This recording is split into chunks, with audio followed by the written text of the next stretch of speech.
हे दोस्तों, मैं हूँ राइटर ममता चौधरी। आप देख रहे हैं माही और रणवीर की लव स्टोरी का एपिसोड नंबर 96।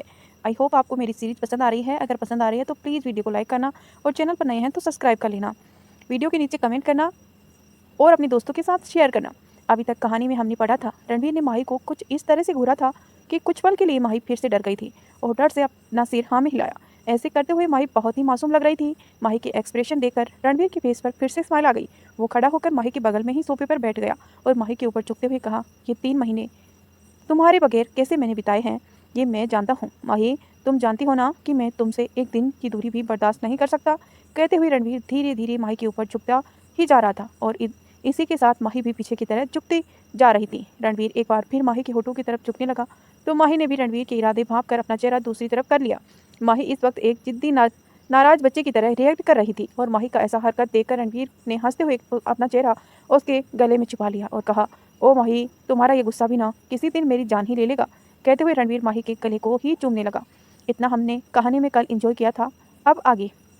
रणवीर काफ़ी सेक्सुअल तरीके से माही की नेक पर किस कर रहा था, जिस वजह से माही की दिल की धड़कनें तेज होने लगी।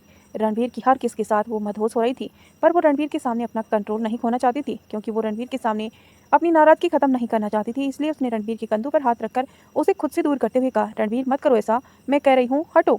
रणवीर ने मदहोश भरी आवाज़ में कहा, क्यों? पहले जब मैं बार बार तुम्हें खुद से दूर रख रहा था तब तुम जानबूझकर मेरे करीब आ रही थी, और अब जब मैंने एक्सेप्ट कर लिया कि मैं ही तुम्हारा रणवीर हूँ तो मुझे खुद से दूर क्यों कर रही हो? माही ने नाराजगी से कहा, क्योंकि मैं अभी भी तुमसे गुस्सा हूँ, इसीलिए अब हटो मुझ पर से, मुझे घर जाना है। रणवीर ने अपना सिर उठाकर माही की तरफ देखा, जो अभी भी उसकी तरफ नहीं देख रही थी। रणवीर ने माही के गालों को पकड़कर उसका चेहरा अपनी तरफ किया और कहा, मतलब तुम नहीं मानोगी? माही ने अपना सिर ना में हिलाया तो रणवीर ने गहरी सांस ली और उसे ऊपर से उठ गया। रणवीर ने उठते ही माही भी जल्दी से उठ गई और अपने कपड़े ठीक करने लगी। रणवीर ने उसके बाल ठीक करते हुए कहा, चलो तो मैं घर छोड़ दूँ? माही ने कहा, नहीं, मैं खुद। माही की बात पूरा होने से पहले ही रणवीर ने उसका हाथ पकड़ उसे बाहर की तरफ ले जाते हुए कहा, मैंने तुम्हें पूछा नहीं, तुम्हें बताया है, और वैसे भी रात को मैं तुम्हें अकेला घर नहीं जाने दूंगा। फिर माही ने आगे कुछ भी नहीं कहा, क्योंकि रणवीर वैसे भी उसकी नहीं सुनने वाला था, इसीलिए उसने अब चुपचाप रहना ही बेहतर समझा। कुछ देर बाद रणवीर की गाड़ी कपूर मेंशन से कुछ दूरी पर ही खड़ी हो गई। माही और रणवीर दोनों ही गाड़ी के में पिछले 10 मिनट से चुपचाप बैठे हुए थे। माही का मन तो वैसे बिल्कुल भी नहीं कर रहा था रणवीर से दूर होने का, लेकिन इस वक्त उसे सारे इमोशन पर उसकी नाराजगी ज़्यादा हावी थी। वो सिर झुकाए अपनी उंगलियों आपस में उलझा रही थी। रणवीर ने तिरछी नज़रों से कई बार उससे ये हरकत नोटिस की थी, जिसे देखकर वो मन ही मन मुस्कुरा रहा था। माही ने चोर नज़रों से अपनी पलकें उठाकर रणवीर की तरफ देखा, जो स्टीयरिंग पर हाथ रखकर सामने की तरफ देख रहा था। वो अपनी राइट हैंड की अंगुलियों से स्टीयरिंग व्हील पर टेप कर रहा था, जैसे कि वो किसी गहरी सोच में हो। पर ऐसा माही को लग रहा था, जबकि रणवीर का पूरा ध्यान माही की तरफ ही था। माही ने धीरे से कहा, अच्छा रणवीर, मैं जा रही हूँ। रणवीर ने बिना उसकी तरफ देखे ही कहा, हाँ तो ठीक है, जाओ। रणवीर के ऐसे जवाब देने से माही ने अपनी बाहें सिकुड़ते हुए एक बार फिर कहा, मैं सच में जा रही हूँ। तो रणवीर ने लापरवाही से कहा, हाँ माही, मैं भी कह रहा हूँ, तुम सच में जाओ। माही ने कुछ पल तक रणवीर को अपनी आंखें छोटी करके घूरा और फिर झटके से रणवीर की तरफ बढ़ते हुए उसे रणवीर के चेहरे को अपने हाथों में पकड़ा और रणवीर के होठों पर अपने होठ रख दिए। माही ने यह सब इतनी अचानक किया था कि रणवीर कुछ पल के लिए तो फ्रीज हो गया और उसकी आंखें हैरानी से बड़ी हो गई। माही गुस्से में उसे किस कर रही थी, और ये कह सकते हैं कि किस कम कर रही थी और बाइट ज़्यादा कर रही थी। रणवीर किस के बीच में ही मुस्कुराने लगा। उसने अपना एक हाथ माही की बैक पर रखा और दूसरा हाथ उसकी कमर पर सहलाने लगा। कुछ देर बाद माही का गुस्सा शांत हुआ तो वो झटके से रणवीर से दूर हुई। रणवीर स्माइल करते हुए माही को देख रहा था। वहीं माही गुस्से में रणवीर को घूरते हुए उसकी तरफ उंगली पॉइंट करते हुए बोली, ये मत समझना कि मैं तुमसे गुस्सा नहीं हूँ, मैं तुमसे अभी भी गुस्सा हूँ और बहुत सारा गुस्सा हूँ। कहकर माही जल्दी से डोर ओपन करके बाहर भाग गई। रणवीर ने हंसते हुए कहा, मेरी जंगली बिल्ली, तुम्हारी आदत कभी नहीं जाएगी गुस्से में बाइट करने की, but I like it. Ranveer Kapoor की गाड़ी कपूर मेंशन के बाहर तक तब खड़ी रहती है जब तक कि माही अंदर नहीं चली गई। जब उसके बाद उसने मुस्कुराकर अपना सिर झटका और गाड़ी स्टार्ट कर वहां से निकल गया। अनिरुद्ध स्टडी रूम में अपना कुछ काम खत्म करके अपने रूम में आया। सनाया कुछ देर पहले ही चेंज करके रूम में आई थी। अनिरुद्ध ने देखा कि बेड पर के बीच में पिलो की दीवार बना रखी थी। अनिरुद्ध ने एक नज़र सनाया की तरफ देखा और एक शरारती भरी स्माइल के साथ कहा, तुम रात को यह इतनी मेहनत क्यों करती हो सनाया? क्योंकि सुबह तुम्हारी यही दीवार पर्स पर बिखरी हुई नजर आती है। तो सनाया ने कुशन उठाकर अनिरुद्ध की तरफ फेंकते हुए कहा, बकवास बंद करो अनिरुद्ध, मुझे पता है रात को तुम ही ये पिलो यहाँ से हटा देते हो। अनिरुद्ध ने बड़ी फुर्ती से कुशन को पकड़ लिया था और वापस बेड पर फेंकते हुए कहा, हाँ तो माना हमारे बीच में वो सब कुछ तो नहीं हो सकता क्योंकि तुम अभी उसके लिए तैयार नहीं हो, लेकिन मैं तुम्हें अपनी बाहों में भरकर सो तो सकता हूँ ना। आफ्टर ऑल तुम्हारा पति हूँ। अनिरुद्ध की बात सुनकर सनाया ने शर्म से अपनी नजरें फेर ली और जल्दी से पिलो पर सिर रखते हुए खुद को ब्लैंकेट में कवर कर लिया। अनिरुद्ध ने स्माइल करके अपना सिर हिलाया और वॉशरूम की तरफ बढ़ गया। कुछ देर बाद अनिरुद्ध वॉशरूम से बाहर आया तो उसने देखा कि आज बेड पर पिलो की वो बोल नहीं थी, क्योंकि सनाया ने उसके वॉशरूम में जाते ही उसे खुद ही हटा दिया। अनिरुद्ध जल्दी से बेड पर आया और उसने सनाया को खींचकर अपनी करीब कर लिया और उसके कानों में करीब आते हुए कहा, आज तुमने खुद इस दीवार को हटाया है सनाया, क्या हुआ? तुम्हारे इरादे तो नेक है ना? सनाया ने पीछे पलटकर अनिरुद्ध की तरफ देखा और चिढ़ते हुए कहा, तुम्हारी बकवास करने की आदत जाएगी नहीं ना? मैंने सिर्फ वॉल हटाई है। इसका मतलब ये नहीं कि तुम्हें मैंने परमिशन दे दी हो। अब चुपचाप मुझसे दूरी होकर सो जाओ, वरना मैं जा रही हूँ दूसरे कमरे में, कहकर सनाया ने अपना मुंह दूसरी तरफ कर लिया। लेकिन उसके चेहरे पर एक ना दिखने वाली छोटी सी स्माइल थी, क्योंकि जब सनाया ने उसे कहा कि वो दूसरे रूम में चली जाएगी तो अनिरुद्ध का चेहरा बच्चों की तरह मासूम सा हो गया था। अनिरुद्ध ने मुंह बनाते हुए सनाया को छोड़ दिया और बेड पर सीधा लेटते हुए कहा, तुम हमेशा मेरे साथ ऐसे ही करती हो सनाया। जिस दिन तुम मुझे परमिशन दोगी ना, देख लेना, गिन गिन कर सारे बदले लूंगा तुमसे। तुम अभी मुझे जानती नहीं हो। तो सनाया ने बिना उसकी तरफ देखते हुए कहा, ओके अनिरुद्ध, जब परमिशन दूंगी तब की तब देखी जाएगी। अभी तो सो जाओ, अभी फिलहाल तो तुम्हारे सपने पूरे नहीं होने वाले हैं। सनाया को हंसी तो बहुत आ रही थी, पर उसने किसी तरह से अपनी हंसी को कंट्रोल कर लिया। अनिरुद्ध ने एक बार फिर सनाया के करीब आकर उसकी कमर पर पकड़ कर खुद के करीब कर लिया और कहा, नहीं होऊंगा तुमसे दूर, मैं ऐसे ही चिपक कर सोऊंगा। कर लो तुम्हें जो करना है, मैं भी देखता हूँ तुम कैसे इस रूम से बाहर जाती हो। सनाया ने गहरी सांस ली और अपनी आंखें बंद कर ली, क्योंकि वो उसे पता था कि अनिरुद्ध से ज़्यादा बहस करने का कोई फायदा नहीं था। हाँ, ऐसा नहीं था कि सनाया के दिल में अनिरुद्ध के लिए कोई फीलिंग नहीं थी। धीरे धीरे उसके दिल में भी अनिरुद्ध के लिए फीलिंग जाग रही थी। उसे भी अनिरुद्ध के करीब रहना अच्छा लगता था। उसे अनिरुद्ध की बाहों में काफ़ी सेफ फीलिंग होती थी, लेकिन वो खुलकर इस बात को जता नहीं पा रही थी। कुछ तो ऐसा था जो उसे रोक रहा था, पर फिलहाल के लिए उसे सब कुछ वक्त पर छोड़ दिया था। अनिरुद्ध भी कहीं ना कहीं सनाया के दिल की फीलिंग को समझ रहा था, इसीलिए वो भी उसे कभी फोर्स नहीं करता था, क्योंकि वो चाहता था कि सनाया जब भी उसके कभी करीब आए तो अपने दिल से आए, ना कि फोर्सफुली। उसके सनाया के बालों पर किस किया और आंखें बंद करके उसे गले में चेहरा छुपाकर सो गया। यहाँ रूही रियांस के घर में एक अलग ही आलम चल रहा था। रूही रियांस को मारने के लिए पूरे हॉल में उसके पीछे भाग रही थी, पर रियांस को वहाँ पकड़ नहीं पा रही थी। वहीं रियांस हंसते हुए कभी सोफे की दूसरी तरफ कूद के चला जाता, तो कभी रूही के ऊपर कुशन फेंक कर मारते हुए उसे और ज़्यादा चिढ़ाता। रियांस की हरकतें रूही को और भी ज़्यादा इरिटेट कर रही थी। उसने पर्स पर पड़े हुए कुशन को उठाया कर रियांस की तरफ फेंकते हुए कहा, रियांस के बच्चे, मैं तुम्हें छोड़ूंगी नहीं, तुम्हारी जान ले लूंगी। तुम्हारी हिम्मत कैसे हुई मेरे साथ ये करने की? वहीं हॉल में खड़ी हुई मेड उन दोनों की ये हरकतें देख रही थी, सिर झुकाकर। मुश्किल से अपनी हंसी को कंट्रोल कर पा रही थी। उसके लिए तो इन दोनों की ये हरकतें रोज की बात थी। उसमें से एक मेड जो उम्र में काफ़ी बड़ी थी और रूही को अपनी बेटी की तरह प्यार करती थी, वो मन ही मन बोली, इन दोनों की शादी हो गई है, पर हैं तो दोनों अभी भी बच्चे ही। कहाँ मैं सोचती हूँ इनकी लाइफ में एक बच्चा आ जाए, लेकिन ये दोनों खुद ही बच्चे बने हुए हैं, तो कहाँ से एक बच्चे की रिस्पॉन्सिबिलिटी उठाएंगे। सोचकर उसने हंसते हुए इन दोनों की तरफ देखा और फिर बाकी की मेड से कहा, चलो तुम लगो जाओ यहाँ से, इनका तो चलता ही रहता है। वहाँ खड़ी सारी मेड एक एक करके वहाँ से चली गई। रूही जब रियांस के पीछे पीछे भागते हुए थक गई तो वो सोफे पर बैठ गई और अब बैठे बैठे ही वो रियांस को घूर रही थी, जो उसे कुछ ही दूरी पर कमर पर हाथ रखे मुस्कुराते हुए उसे देख रहा था। रियांस ने उसे एक बार फिर चिढ़ाते हुए कहा, थक गई तो इतने में ही मेरी बात मानो, मोटी होती जा रही हो, इसीलिए कम खाया करो। ये जो तुम आधा रात को उठ के आइसक्रीम के डिब्बे खाली करती हो ना, ये उसी का नतीजा है। रियांस के ऐसे कहते ही उसने उसे मोटी कहा है। रूही का गुस्सा फिर से भड़क गया। वो वापस उठकर उसके पीछे भागते हुए बोली, तुम्हें तो मैं बताती हूँ, तुम्हें मैं मोटी नजर आ रही हूँ? कहाँ से मोटी हूँ मैं, बताओ? तुम्हारी आंखें ही खराब हो गई हैं। रियांस ने रूही को कमर से पकड़कर उसे उठा लिया और घुमाते हुए कहा, हो तो गई हो मोटी, अब देखो मुझे उठाई भी नहीं जाती, कितनी मेहनत करनी पड़ रही हो तुम्हें उठाने के लिए भी। रूही ने रियांस के हाथों पर मारते हुए कहा, छोड़ो मुझे, नीचे उतारो अभी के अभी रियांस, वरना एक पंच में ही तुम्हारा मुंह तोड़ दूंगी अगर तुमने मुझे दोबारा मोटी कहा तो। रियांस ने हंसते हुए उसे छोड़ दिया। रूही पलट कर जैसे ही रियांस की तरफ दोबारा आने लगी, तभी उसका पैर कारपेट में उलझ गया और वो सीधा रियांस के ऊपर आ ही गिरी। रियांस रूही को संभालने के चक्कर में खुद ही रूही को लेकर फर्श पर गिर गया। अब रियांस नीचे था और रूही उसके ऊपर थी। रूही रियांस के ऊपर से उठने की कोशिश कर रही थी, पर रियांस ने उसे उठने नहीं दिया, बल्कि उसकी कमर को पकड़कर वो पलट गया। जैसे रूही अब उसके नीचे आ गई और वो रियांस ऊपर आ गया। रूही ने रियांस को गुस्से में घूरते हुए देखा और कहा, छोड़ो मुझे, तुम्हें तो मैं मोटी लगती हूँ ना? रियांस ने हंसते हुए उसे फूले हुए गालों को पकड़कर कहा, अब मोटी तो तुम हो ही गई हो ना? पहले तुम बंदरिया की तरह थी, अब तुम पूरी पांडा की तरह लगती हो। अब रूही चिढ़ते हुए रियांस के गले पर मारते हुए बोली, मुझसे बात मत करो रियांस, और जाओ तुमने अपने लिए कोई स्लिम ट्रिम बेबी ले आओ, स्लिम ट्रिम बेबी ले आओ, क्योंकि मैं तो तुम्हें मोटी लगती हूँ ना, मतलब मैं तुम्हें अच्छी नहीं लगती हूँ। रूही बिल्कुल बच्चों की तरह मुंह बना रही थी। उसे देखकर लग रहा था कि वो अभी ही रो देगी। तो प्लीज़ दोस्तों, रूही और रियांस की जोड़ी के लिए एक लाइक तो बनता ही है। अक्सर जवानी में ऐसे ही अनमोल खेल देखने को मिलते हैं। रूही के क्यूट फेस एक्सप्रेशन देखकर रियांस ने उसके दोनों गालों को पिंच करते हुए कहा, ओ मेरी बच्चे को रोना आ रहा है, ओ मेरे बच्चे को रोना आ रहा है, सॉरी बाबा, तुम मोटी नहीं हो, तुम तो बहुत ही ज़्यादा क्यूट हो, कहकर रियांस ने रूही के गुलाबी लिप को किस किया और फिर उसके ऊपर से उठते हुए कहा, चलो तुम्हें कुछ दिखाता हूँ। तो रूही ने रियांस का हाथ पकड़ा और खड़े होते हुए कहा, मुझे कुछ नहीं देखना, तुम फिर से मेरे साथ कोई स्टूपिड सा मजाक करोगे ना? तो रियांस ने कहा, अरे नहीं यार, इस बार सीरियस तुम्हें कुछ दिखाना है और तुम वाकई में उसे देखकर गुस्सा नहीं होगी, बल्कि खुशी से उछल पड़ोगे। रूही ने कन्फ्यूजन से पूछा, अच्छा ऐसा क्या दिखाने वाले हो तुम मुझे कि मैं खुशी से उछल पड़ूं? हाँ। तो रियांस ने अपनी पॉकेट से ब्लाइंड फोल्ड निकाला और उसकी आंखों पर बांधते हुए कहा, अब सरप्राइज है तो पहले से ही कैसे बता सकता हूँ रूही, वरना ये सरप्राइज कैसे रहेगा? तो रूही ने रियांस के हाथों को पकड़ते हुए कहा, रियांस मेरी आंखें क्यों बंद कर रहे हो? तो रियांस ने कहा, अरे यार तुम बक बक करना बंद नहीं कर सकती हो क्या? अब चलो, कहकर रियांस ने रूही को अपनी गोद में उठा लिया। रियांस ने एक ऐसे अचानक उठा लेने से रूही एकदम से डर गई। उसने घबरा कर रियांस के गले में अपनी बाहें डाल दी और अपना सिर रियांस के सीने में छुपाते हुए कहा, रियांस क्या कर रहे हो? मैं गिर जाऊंगी। रियांस ने उसे अपनी बाहों में कसते हुए कहा, माना रूही कि तुम बहुत मोटी हो गई हो, पर तुम्हारे हस्बैंड की ये स्ट्रॉन्ग बॉडी सिर्फ दिखने के लिए नहीं थोड़ी है, वो तुम्हें अपनी गोद में बहुत अच्छे से संभाल सकता है, इसीलिए डोंट वरी, तुम नहीं गिरोगी। कहते हुए रियांस ने अपने कदम सीढ़ियों की तरफ बढ़ा दिए। वहीं रूही चिढ़ते हुए अपने पैर चलाने लगी और रियांस से बोली, तुम मुझे परेशान करने का एक मौका नहीं छोड़ते हो रियांस ने हंसते हुए कहा, तुम मेरी बीवी बन गई हो तो इसका मतलब ये थोड़ी है कि मैं तुम्हें परेशान करना बंद कर दूं। मैं आज भी वही रियांस हूँ जो जिससे बचपन से तुम्हारा जीना हराम किया हुआ था। तो रूही ने फेक स्माइल के साथ कहा, और मैं भी वही रूही हूँ तुम्हें पटक पटक कर मारती थी।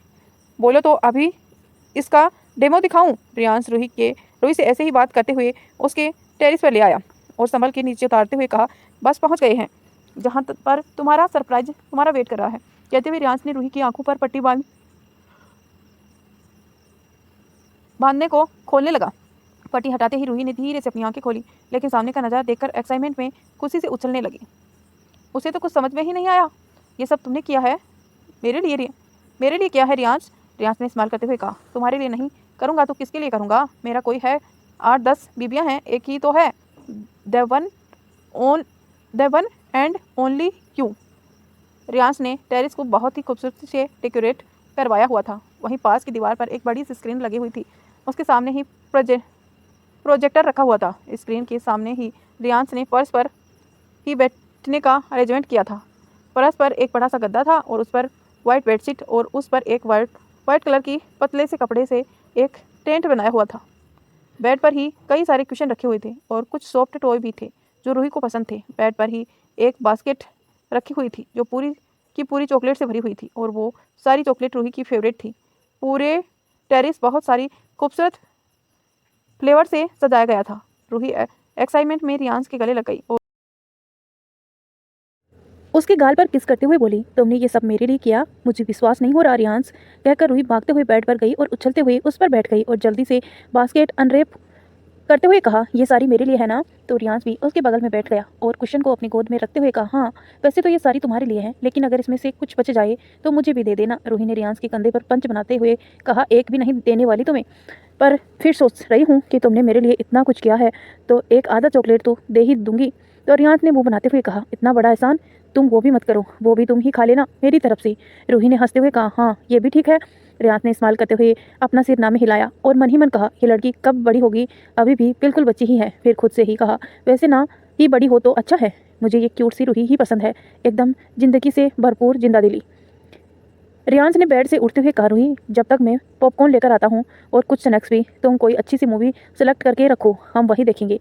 रूही ने चॉकलेट का बाइट लेते हुए कहा, ठीक है मैं सेलेक्ट कर लूँगी। रियांस ने जाने से पहले एक बार फिर कहा, पर याद रखना कोई हॉरर मूवी सेलेक्ट मत करना, पता चला सारी रात तुम बंदरिया की तरह मुझसे ही चिपकी रहो, तब ना खुद सोती हो और ना मुझे सोने देती हो। रूही ने स्माइल करते हुए कहा, ओके रियांस, मैं एक रोमांटिक मूवी रिलैक्स सेलेक्ट करके रखूंगी, ठीक है ना? अब जल्दी से जाकर पॉपकॉर्न लेकर आओ। रियांस ने कहा, हाँ ये ठीक है, romantic movie is much better than horror movie. कहकर वो वहाँ से चला गया। कुछ देर बाद रियांस और रूही दोनों ही मूवी एंजॉय करते हुए पॉपकॉर्न खा रहे थे। मूवी काफ़ी ज़्यादा रोमांटिक थी और बीच बीच में फनी भी, लेकिन तभी मूवी के बीच में एक काफ़ी रोमांटिक सॉन्ग प्ले होने लगा, जिसे देखकर रियांस और रूही दोनों के ही हाथ पॉपकॉर्न खाते हुए रुक गए। दोनों आंखें फाड़े उस मूवी के सॉन्ग में चल रहे सीन को देख रहे थे। दोनों का ही गला अब सूखने लगा था, क्योंकि उसके सीन इतने ज़्यादा हॉट थे कि रूही और रियांस दोनों को ही अब एक गर्मी का एहसास होने लगे। दोनों ने एक दूसरे की तरफ देखा, लेकिन एक दूसरे से नजरें मिलाते ही उन्होंने जल्दी से अपनी नजरें वापस स्क्रीन पर जमा ली। रूही ने एक पॉपकॉर्न मुंह में डालते हुए कहा, रियांस क्या तुम्हें भी वैसे फील हो रहा है जैसे मुझे हो रहा है? तो रियांस ने कहा, डेफिनेटली मुझे भी वही फील हो रहा है रूही जो तुम्हें फील हो रहा है। वैसे तुमने क्या सोचा है इस बारे में? रूही ने अपना सलाइवा गटकते हुए नासमझी में कहा, पता नहीं, वैसे क्या सोचना चाहिए मुझे इस बारे में? रूही का ऐसा बचपना वाला सवाल सुनकर रियांस ने अजीब नज़रों से उसकी तरफ देखा और कहा, तुम इतनी इनोसेंट बनने की कोशिश क्यों कर रही हो, जैसे तुम जानती ही नहीं हो कि मैं क्या कहना चाहता हूँ। रूही ने जल्दी से पॉपकॉर्न का बाउंड रियांस को पकड़ाते हुए कहा, हमें ये मूवी चेंज कर देनी चाहिए, हमें कोई दूसरी हॉरर मूवी देखनी चाहिए और फिर कॉमेडी। रियांस ने वापस उस बाउंड को रूही की गोद में रखते हुए कहा, नहीं, हमें यही मूवी देखनी चाहिए और कोई मूवी नहीं चलेगी। रूही को वो सब सीन देखकर बहुत शर्म आ रही थी, इसीलिए वो रियांस की तरफ भी नहीं देख पा रही थी। उसके गाल शर्म से लाल हो रहे थे, पर रियांस उसकी बात सुनने को तैयार ही नहीं था। वो ये मूवी हटा ही नहीं रहा था। तो रूही ने कहा, ठीक है तो देखो, तुम देखो, मैं तो चली नीचे, कहकर जैसे ही खड़ी हुई और जाने लगी, रियांस ने उसका हाथ पकड़कर खींच लिया, जिससे रूही रियांस की गोद में ही बैठ गई। और रियांस ने एक तिरछी स्माइल के साथ कहा, पर मुझे तो ये मूवी देखनी है, वो भी तुम्हारे साथ, और फिर वही सब करना भी है। तो रूही ने रियांस के सीने पर मुक्के बरसाते हुए कहा, मत करो ना ऐसी बातें। तो रियांस ने कहा, तुम तो ऐसे शर्मा रही हो जैसे पहले हमारे बीच कुछ हुआ ही नहीं। देखना कितना रोमांटिक सीन होने वाला है, मैं तुम्हारे लिए और तुम हो कि नखरे दिखा रही हो। रूही ने शर्मा कर अपना सिर रियांस के सीने पर छुपा लिया और कहा, तुम मुझे फिर से परेशान कर रहे हो। तो रियांस ने रूही को झटके से बेड पर लेटाते हुए कहा, परेशान अभी कहाँ किया, परेशान तो अब करूंगा रूही, माय लव। कहते हुए रियांस बिल्कुल उसके ऊपर आ गया। रियांस इंटेंस नजरों से रूही के चेहरे को देख रहा था। वहीं रूही के गाल शर्म से गुलाबी हुए जा रहे थे, जो रियांस को अपनी तरफ अट्रैक्ट कर रही थी। वहीं रूही शर्मा कर अपनी आंखें बंद किए हुए लेटी हुई थी। उसकी हिम्मत ही नहीं हो रही थी रियांस से नजरें मिलाने की। और सब मामलों में वो रियांस के सामने अक्सर कॉन्फिडेंस रखती थी, लेकिन इस मामले में वो अभी भी रियांस से बहुत शर्माती थी। रियांस ने रूही के गालों को अपनी अंगूठे से सहलाते हुए कहा, रूही एक बात बताओ, बच्चों के बारे में तुम्हारा क्या ख्याल है। तो रूही ने हैरानी से अपनी आंखें खोली और रियांस की तरफ देखते हुए पूछा, बच्चों के बारे में तुम कहना क्या चाहते हो रियांस। तो रियांस ने रूही के गालों को पिंच करते हुए कहा, स्टॉप इट गर्ल, मैं कह रहा हूँ हमारे बच्चे के बारे में तुम्हारा क्या ख्याल है। वैसे भी हमारी शादी को काफ़ी महीने बीत चुके हैं, तो मुझे लगता है कि हमें भी बेबी प्लान कर ही लेना चाहिए। रूही ने कुछ सोचते हुए कहा, पर रियांस तुम्हें लगता है कि मैं अभी बच्चे को संभालने के लायक हूँ। मैंने देखा था आयु के टाइम सारिका भाभी को कितनी परेशानी होती थी, जब देखो वो रोता रहता था और रात को वो उन्हें सोने भी नहीं देता था। रियांस ने रूही के सिर पर टैप करते हुए कहा, इडियट मैं हूँ ना, हम दोनों मिलकर बच्चे को संभालेंगे। तो रूही ने मुंह बनाते हुए कहा, रहने दो रुद्र, भाई भी ऐसे ही बोलते थे, लेकिन जब आयु रोता था तो वो सीधा भाभी को पकड़ा देते थे। सारे हस्बैंड ने ऐसे ही होते हैं, पहले तो कहते हैं कि मैं संभालूंगा और जब संभालने की बारी आती है तो बस फिर तो बच्चा माँ के पास ही रहेगा। अरे यार मैं कह रहा हूँ ना, मैं संभालूंगा, डोंट वेरी। पर अब मुझे भी बच्चे चाहिए। मैं चाहता हूँ अगले साल तुम्हारी गोद में भी या तो लिटिल रियांस या फिर लिटिल रूही होनी चाहिए। And but we have to start working for now so that result will be available soon. कहते हुए रियांस रूही को अपनी बाहों में भरकर किस करने लगा। वहीं रूही रियांस के कंधे पर मारते हुए बोली, रियांस क्या कर रहे हो। रियांस ने उसकी नेक पर किस करते हुए कहा, बच्चे की प्लानिंग और क्या, अब चुप रहो और तुम भी इसमें मेरा साथ दो। कहकर उसने वापस रूही को किस करना शुरू कर दिया। वहीं रूही के मन ही मन कहा, अब समझ आया कि मुझे रोमांटिक मूवी क्यों दिखाई जा रही थी, और जैसे इनकी हरकतें हैं ना, मुझे तो लग रहा है कि ये बाप बनकर ही रहेगा, मुझे इसकी चॉकलेट लेनी ही नहीं चाहिए थी। तो दोस्तों, रूही और रियांस का ये प्यारा सा रोमांस आपको कैसा लगा हमें कमेंट करके जरूर बताइए। और अभी तक आपने वीडियो को लाइक नहीं किया है तो प्लीज़ लाइक कर दीजिए। अस्तव राणा अपने मेंशन में एक बड़े से सिंगल सोफे पर बैठा हुआ अपने सामने खड़े आदमी को बुरी तरह से घूर रहा था। वो आदमी अपनी कपाती हुई आवाज़ में बोला, बॉस बस आप हमें 2 दिन का वक्त दीजिए, आपका काम इन 2 दिनों में ही हम पूरा कर देंगे, जल्द ही अब वो हमारे कब्जे में होगी। सामने खड़ा आदमी की बात सुनकर अस्तव राणा ने अपने खतरनाक आवाज़ में कहा, जो काम तुम पिछले 3 महीनों से नहीं कर पाए वो भला तुम 2 दिन में कैसे कर पाओगे। उस आदमी ने डरते हुए कहा, बॉस बस 2 दिन का वक्त दे दीजिए, इसके बाद अगर हम अपना काम नहीं कर पाए तो आप हमें जो सज़ा देंगे हमें मंजूर होगी। अस्तव राणा ने कहा, ठीक है, सिर्फ 48 घंटे, इन 48 घंटों में माही मेरे पास होनी चाहिए, वरना तुम्हें तो अपनी मौत की भीख मांगने का भी मौका नहीं मिलेगा। उस आदमी को थोड़ी तसल्ली मिली, कम से कम उसे 2 दिन का वक्त तो मिला। उसने अपना सिर हाँ में हिलाते हुए कहा, बॉस अब शिकायत का कोई मौका नहीं मिलेगा, शिकार पर हमारी नज़र लगातार बनी हुई है और जल्दी हम उन्हें अपने कब्जे में ले लेंगे। अस्तव राणा ने उन्हें ऑर्डर देते हुए कहा, ठीक है, अब दफ़ा हो जाओ और लग जाओ काम पर, मुझे रिजल्ट चाहिए, वो भी 2 दिन के अंदर। वो आदमी जल्दी से जल्द वहाँ से निकल गया, क्योंकि वैसे भी वो अस्तव राणा के सामने खड़े हुए डर से कांप रहा था। मन ही मन अपनी जान की खैर बना रहा था। क्रिस्टी अस्तव राणा के पास आई और उसके हाथ में ड्रिंक का गिलास पकड़ाकर उसकी गोद में बैठ गई और उसके चेहरे पर सेडिक्टिव में तरीके से अपनी अंगुलियां फिराते हुए बोली, वैसे करोगे क्या उस रणवीर की बीवी को अपने पास लाकर, क्या तुम उसे मार देने वाले हो। अस्तव राणा ने एक नज़र क्रिस्टी पर डाली और फिर ड्रिंक का एक सिप लेते हुए कहा, उसके साथ मैं वही करूंगा जो मेरा भाई करने वाला था, उसकी ज़िंदगी मौत से भी बेहतर होगी, अब वो पूरी ज़िंदगी मेरी कैद में रहेगी। अस्तव की बात सुनकर क्रिस्टी के चेहरे पर थोड़ी नागवारी वाली भाव आ गई। उसने थोड़ी नाराज़गी से अस्तव से पूछा, तो क्या तुम मुझसे सारी ज़िंदगी अपने पास रखोगे? अस्तव क्रिस्टी के फेस एक्सप्रेशन देखकर समझ गया कि क्रिस्टी ये बात क्यों पूछ रही है। तो उसने क्रिस्टी की कमर को कसकर थामा और अपने करीब करते हुए कहा, हाँ, वो हमेशा मेरे पास रहेगी और तुम ये कभी मत सोचना कि मैं तुम्हें छोड़ दूंगा। तुम भी हमेशा मेरे पास ही रहोगी। अस्तव की बात से भी क्रिस्टी को तसल्ली नहीं मिली, क्योंकि उस रात पार्टी में उसने भी माही को देखा था और माही को देखकर ही वो समझ गई थी कि क्यों वो रणवीर को अपने जाल में नहीं फंसा सकी। माही की खूबसूरती देखकर तो क्रिस्टी को भी कुछ पल के लिए चौंक गई थी और अब इन सिक्योर हो रही थी कि अगर अस्तव माही को अपने पास रखेगा तो वो डेफिनेटली कुछ वक्त के बाद उसको भी छोड़ देगा। माही की खूबसूरती क्रिस्टी को कहीं ना कहीं इनसिक्योरिटी कर रही थी, फिर भी वो ये बात अस्तव के सामने नहीं जता सकती थी। उसके फेस पर फेक स्माइल लाते हुए कहा, आई नो अस्तव, मुझे तुम पर ट्रस्ट है, तो उस माही के लिए मुझे कभी नहीं छोड़ सकते। कहने के साथ ही क्रिस्टी ने अपनी होठ उसके होठों पर रख दी और उसे किस करने लगी। माही आज रूही और बच्चों के साथ मॉल आई हुई थी। उसे बच्चों के लिए कुछ शॉपिंग करनी थी, वहीं रूही को भी अपने लिए कुछ लेना था, तो उसने ही माही के साथ मिलकर आज शॉपिंग का प्लान किया था। बच्चे आज अपने मामा के साथ में आकर बहुत खुश थे। वो रूही के साथ ही भी काफ़ी इंजॉय कर रहे थे। रूही बच्चों के साथ एकदम बच्चा बन जाती थी, इसीलिए बच्चों को अपनी रूही बुआ के साथ बहुत मज़ा आता था। बच्चों की शॉपिंग पूरी हो जाने के बाद माही ने रूही से कहा, रूही, मुझे अपने लिए भी कुछ ड्रेसेस लेनी है, अगर तुम भी लेने हो तो हम दोनों चलकर वहाँ अपने लिए ड्रेसेस ट्राई कर ले। तो रूही ने कहा, नहीं माही, मुझे अपने लिए कोई ड्रेस नहीं लेनी है, तुम्हें लेना हो तो ले लो, मैं बच्चों को लेकर फूड कार्टन की तरह चली जाती हूँ और तुम्हारी शॉपिंग पूरी हो जाए तो तुम भी वहीं आ जाना। तो माही ने कहा, यह भी ठीक है, क्योंकि अगर मैं इनको साथ लेकर गई तो ये मुझे कुछ भी नहीं खरीदने देंगे, तब तक तुम वहाँ जाकर अपने लिए और बच्चों के लिए कुछ ऑर्डर करो, मैं अपने लिए कुछ ड्रेसेस सेलेक्ट कर लेती हूँ। तो रूही ने दोनों बच्चों का हाथ पकड़ा और फूड कॉटन की तरह चली गई। वहीं माही ने अपने कदम लेडी क्लोसेट रूम की तरफ बढ़ा दी। वहीं मॉल में कुछ लोग बराबर माही पर नजरें बनाए रखे हुए थे। इस वक्त वो बहुत सिंपल से कपड़ों में थे, इसीलिए उन्हें देखकर कोई भी यह समझता कि वो आदमी ही है, लेकिन इसके साथ ही वो सभी आदमी उन बॉडीगार्ड्स की नज़रों से भी बच रहे थे।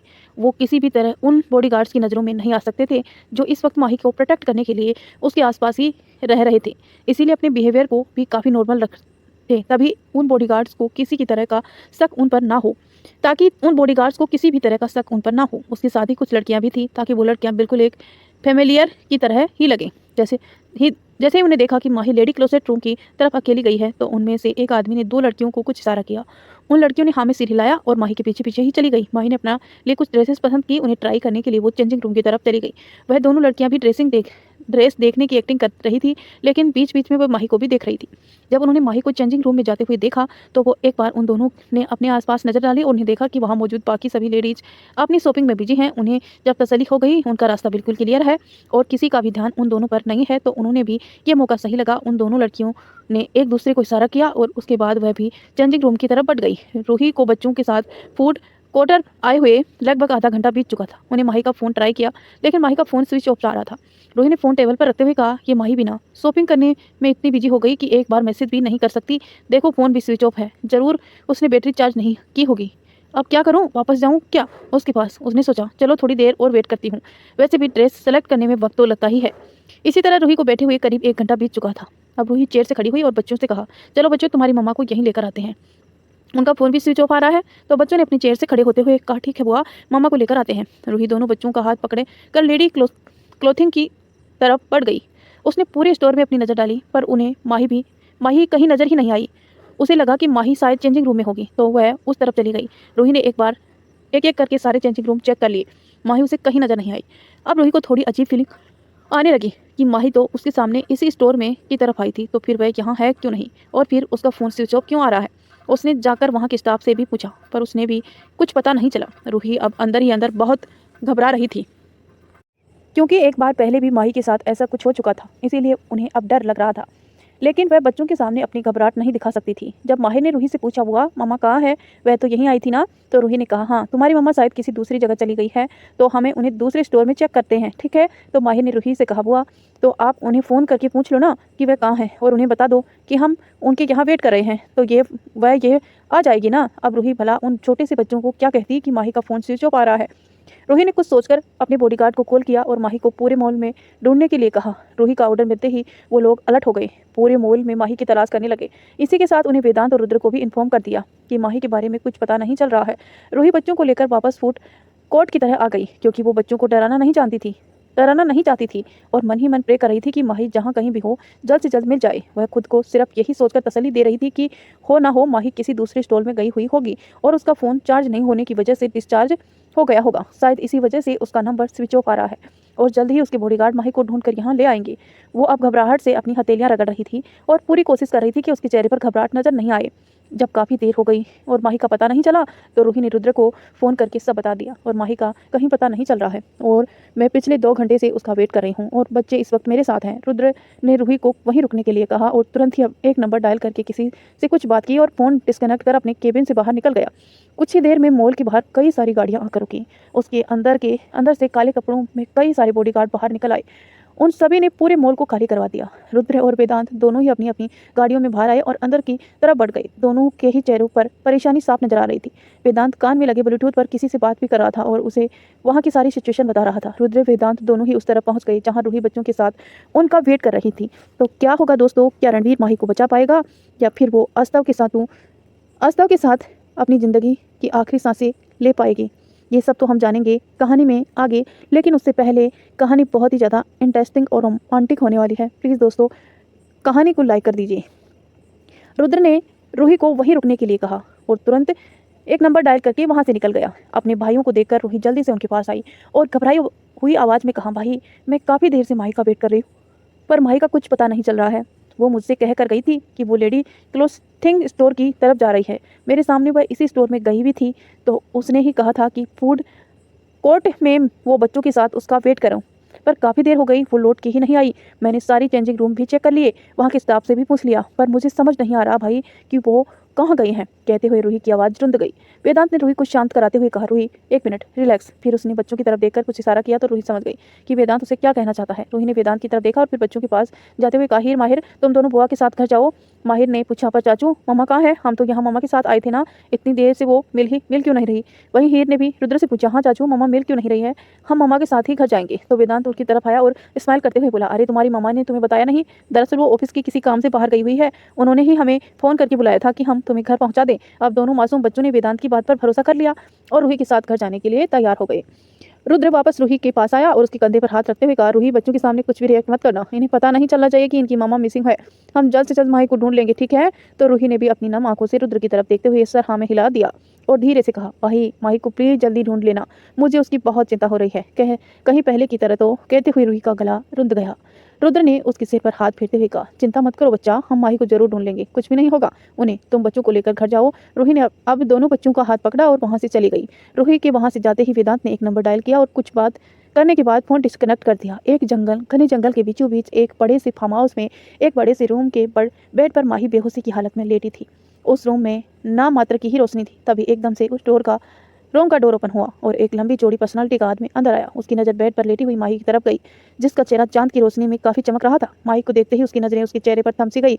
वो एक कदम बढ़ाते हुए बेड के पास आया और कुछ देर माही को देखने के बाद उसने अपने कदम सामने रखे सोफे की तरफ बढ़ा दी। ये कोई और नहीं, अस्तव राणा था। अस्तव राणा सोफे पर एक पैर पर दूसरा पैर चढ़ाकर बैठ गया और एक सिगरेट सुलगाकर उसके कस लेने लगा। सिगरेट के कस लेते हुए उसकी नज़रें सिर्फ माही पर ही टिकी हुई थी। उसका फेस एकदम से एक्सप्रेशन लेस था।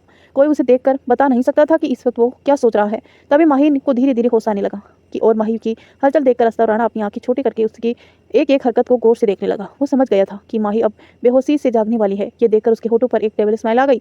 उसने अपनी सिगरेट फर्श पर फेंकी और उसे जूते से रगड़कर खड़ा हो गया। उसने अपने कदम एक बार फिर माही की तरफ बढ़ा दिए। माही बेहोशी की हालत में ही कसमा-कसा रही थी। अस्तव राणा के हाथ खुद ब खुद माही के गालों पर चलने लगे और वो उसके गालों को अपनी अंगुलियों से सहलाते हुए बोला, अब पता चला कि मेरा भाई विक्रम क्यों तुम्हें देखकर बहक गया था। तुम्हारा ये हुस्न अच्छों की नीयत खराब कर सकता है। माही ने धीरे से अपनी आंखें खोली, लेकिन जब सामने किसी अनजान चेहरे को देखा तो एकदम से हड़बड़ा कर उठ गई। अभी भी उसका सर चकरा रहा था। उसने अपने सर पर हाथ रख लिया और नसीली आंखों से अस्तव को देखकर बोली, कौन हो तुम और मैं कौन, मैं कहाँ हूँ? अस्तव राणा माही की आंखों में देखते हुए उसकी तरफ झुका और अजीब सी स्माइल के साथ बोला, इतनी भी क्या जल्दी है ये जानने की कि मैं कौन हूँ? बस इतना जान लो कि तुम अब मेरी कैद में हो माही। अस्तव के इतना करीब आने से माही के शॉक्ड हो गई और वो पीछे खिसकते हुए पीछे बैठ के हेड रेस्ट से जा लगी। वो अपनी आंखें बड़ी कर अस्तव की तरफ देखते हुए बोली, मैंने पूछा मैं कहाँ हूँ और क्यों लेकर आए हो तुम मुझे यहाँ? अस्तव ने अपना एक घुटना पेट पर टिकाया और उसकी गालों को कसकर पकड़ते हुए कहा, इतनी सवाल मत करो माही, क्योंकि तुम अभी इस हालात में नहीं हो कि मुझसे सवाल पूछ सको। बस इतना जान लो कि तुम्हारी ज़िंदगी और तुम्हारी सांसें दोनों ही अब मेरी मुट्ठी में है। अब अपनी ज़िंदगी की बर्बादी होते हुए देखने के लिए तैयार हो जाओ। कहते हुए अस्तव के चेहरे पर एक शैतानियत की नज़र आ रही थी। उसने झटके से माही के चेहरे को छोड़ दिया, जिससे माही का चेहरा दूसरी तरफ झुक गया। अस्तव अब सीधा खड़ा हो गया और वो माही के ऊपर से नीचे तक अजीब नज़रों से घूरने लगा। माही उसकी नज़रें खुद पर महसूस कर पा रही थी, इसीलिए वो डर से अपने आप में ही सिमट रही थी, क्योंकि उसे कुछ ठीक नहीं लग रहा था, ना अस्तव की निगाहें और ना ही उसके इरादे। तभी रूम में एक लड़की आई। ये कोई और नहीं, कृष्टि थी। कृष्टि रूम में आकर अस्तव के पीछे ही खड़ी हो गई और एक नज़र माही को देखने लगी। माही को देखते हुए उसकी आंखों में एक अजीब सी एक्सप्रेशन थे, जिसमें जलन और गुस्सा साफ नजर आ रहा था। कृष्टि ने अस्तव के कंधे पर हाथ रखते हुए कहा, बेबी अब क्या करना है इसका? मेरी बात मानो तो इसे अभी इसी वक्त खत्म कर दूं, तुम्हारा बदला पूरा हो जाएगा। वैसे भी इसका मरना ही बेहतर है। कृष्टि चाहती थी कि अस्तव माही को मार दे, इसीलिए उसकी इनसिक्योरिटी भी खत्म हो जाए। अस्तव ने मुड़कर कृष्टि की तरफ देखा और उसे घूरते हुए कहा, मुझे किसके साथ क्या करना है और क्या नहीं, ये मैं खुद डिसाइड करता हूँ। क्या मैंने तुमसे इस बारे में सलाह मांगी? अस्तव की गुस्से से लाल आंखों को देखकर कुछ पल के लिए तो कृष्टि भी सहम गई। उसने अपना हाथ उसके कंधे से हटा लिया और कुछ कदम पीछे हो गई। वो हड़बड़ाते हुए बोली, नहीं, मैं तो बस यही कह रही थी ना कि तुम इसे अपना बदला पूरा करने के लिए ही तो लेकर आए हो, तो बस इसीलिए। बाकी तुम्हें जो करना है वो करो। अस्तव ने एक बार फिर अपनी नजरें माही पर जमा ली और एक एक शब्द जोर देते हुए कहा, कृष्टि अब तुम यहाँ से जा सकती हो, तुम्हारा अभी यहाँ कोई काम नहीं है। कृष्टि ने एक बार फिर कहना चाहा, पर बेबी मैं तो, लेकिन वो अपनी बात पूरी कर पाती। अस्तव ने उस पर चिल्लाते हुए कहा, मैंने कहा ना यहाँ से। अस्तव ने के गुस्से को देखकर कृष्टि को आधी बात डर की वजह से उसके मुंह में ही रह गई।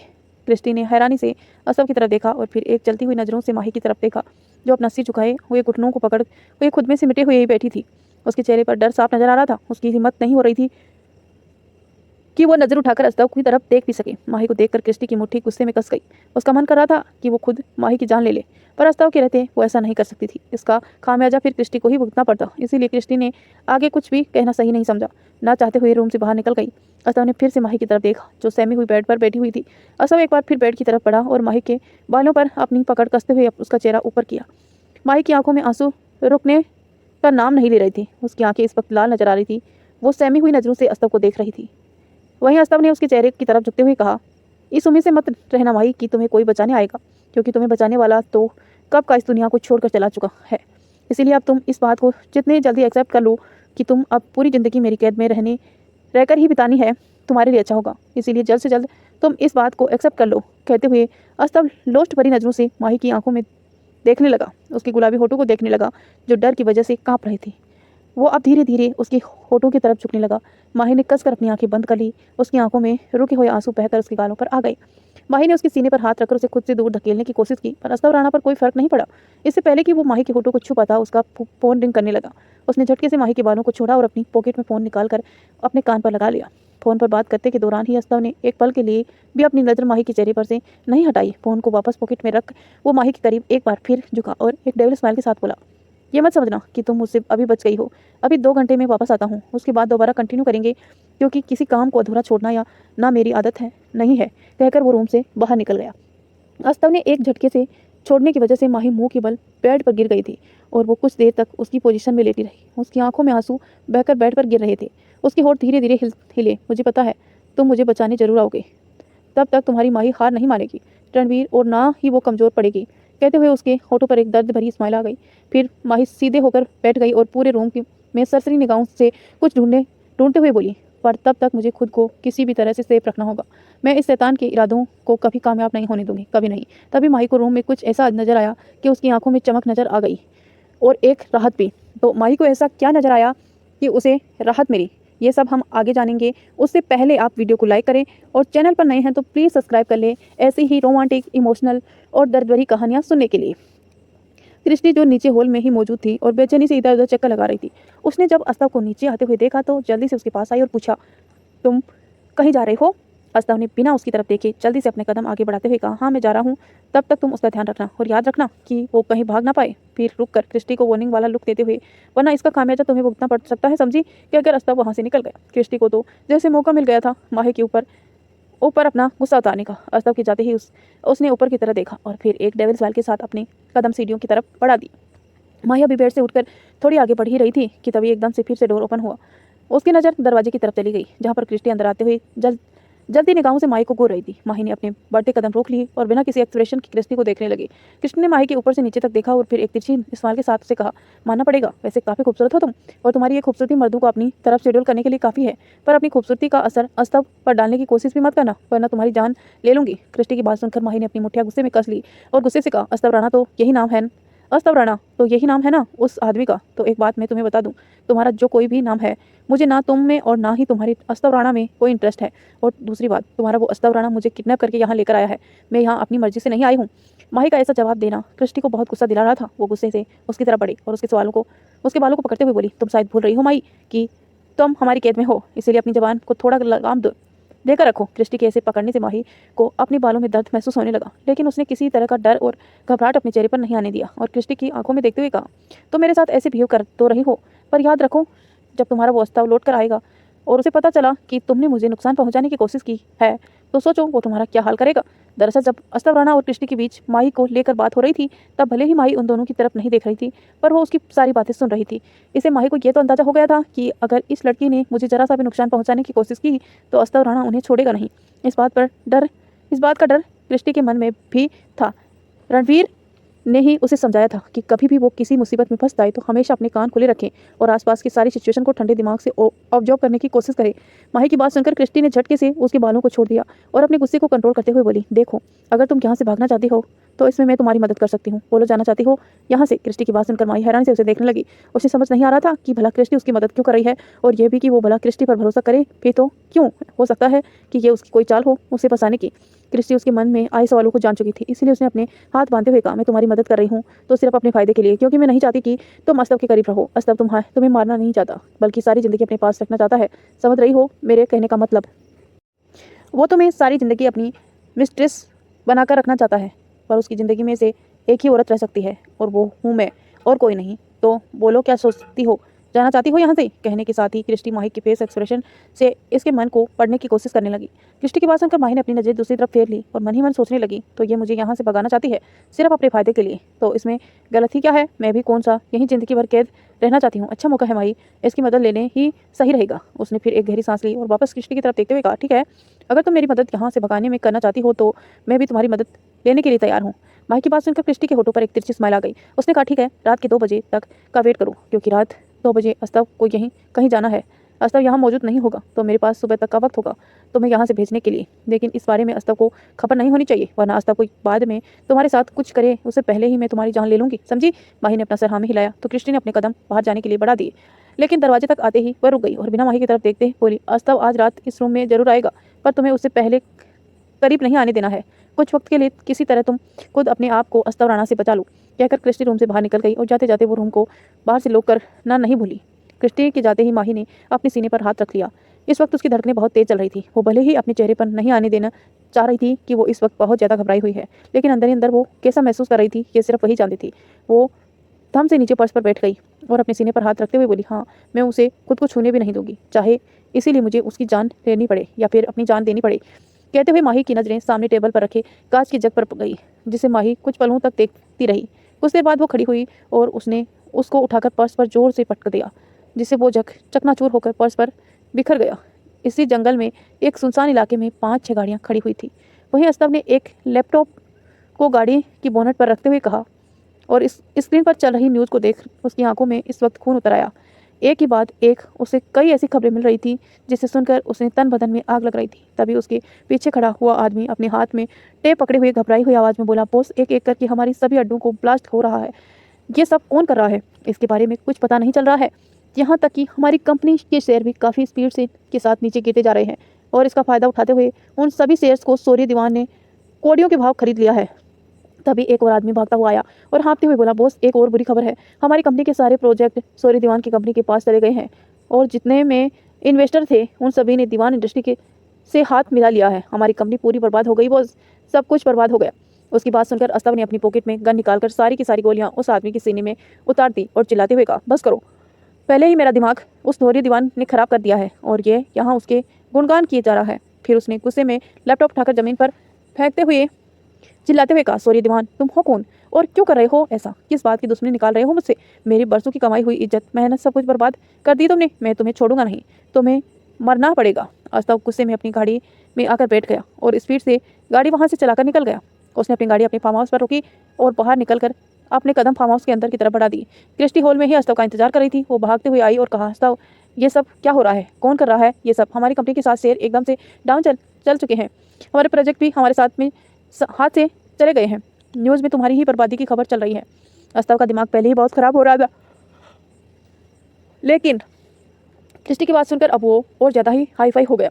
उसने क्रिस्टी को गले को कसकर पकड़ा और दांत पीसते हुए कहा, बस तुम्हारे बोलने की ही कसर रह गई थी क्रिस्टी। अगर जिंदा रहना चाहती हो तो अपना मुंह बंद रखो और एक शब्द मेरे सामने मत बोलना, वरना ऐसा ना हो कि सॉरी दीवान का सारा गुस्सा तुम पर निकल जाए, कहकर अस्तव ने उसको पर्स पर धकेल दिया, जिससे क्रिस्टी मुंह के बल पर्स पर गिर गई। फिर अस्तव ने अपने कदम बार एरिया की तरफ बढ़ा दिया। उसने एक बोतल को ओपन किया और डायरेक्ट मुंह में लगा लिया। एक ही सांस में आधी बोतल खत्म करने के बाद उसने अपने होठों पर अपनी आस्तीन को पोंछते हुए कहा, ये सॉरी दीवान मेरे गले में फंसी हुई हड्डी बन चुका है। मुझे ये भी समझ नहीं आ रहा है कि वो किस बात का बदला ले रहा है और क्यों कर रहा है ये सब। नहीं छोड़ूंगा इस दीवान को, कहकर उसने एक बार फिर बोतल को मुंह में लगा लिया और सारी ही बोतल काली कर उसे पर्स पर फेंक दिया। अब शराब का नशा उस पर सर चढ़कर बोल रहा था। उसकी आंखें ऐसी लग रही थी कि जैसे अभी उनमें खून ही निकल जाए। उसका चेहरा गुस्से में तमतमा रहा था। पहले वो रणवीर राय कपूर और अब ये सॉरी दीवान। जीना हराम करके रखा हुआ है। रणवीर तो दुनिया से चला गया, पर सॉरी दीवान ये क्यों मेरे पीछे पड़ा है हाथ धोकर? बर्बाद करके रख दूंगा सॉरी दीवान। उसने अपने कदम सीढ़ियों की तरफ बढ़ा दिए। वो नशे में इस वक्त भले ही लड़खड़ा रहा था, पर इस वक्त वो पूरी तरह से एक हैवान नजर आ रहा था, जो या तो किसी की जान ले सकता है या फिर किसी को पूरी तरह से बर्बाद कर सकता है। तो दोस्तों, इसी के साथ इसी कहानी को यहीं एंड करते हैं। मिलते हैं नेक्स्ट चैप्टर में। तो अगला चैप्टर बहुत ही ज़्यादा इमोशनल और लविंग होने वाला है। प्लीज़ आप वेट करिएगा, और अगर हमारे चैनल पर नए हैं तो प्लीज़ सब्सक्राइब करके नोटिफिकेशन ऑन कर लेना, ताकि जब भी मैं वीडियो डालूँ आपको तुरंत नोटिफिकेशन मिले। धन्यवाद दोस्तों, मिलते हैं नेक्स्ट पार्ट में। और रुको जरा, आपने अभी तक लाइक नहीं किया तो प्लीज़ लाइक करके जाना, और अगर चैनल पर सब्सक्राइब नहीं किया है तो सब्सक्राइब जरूर करना। धन्यवाद।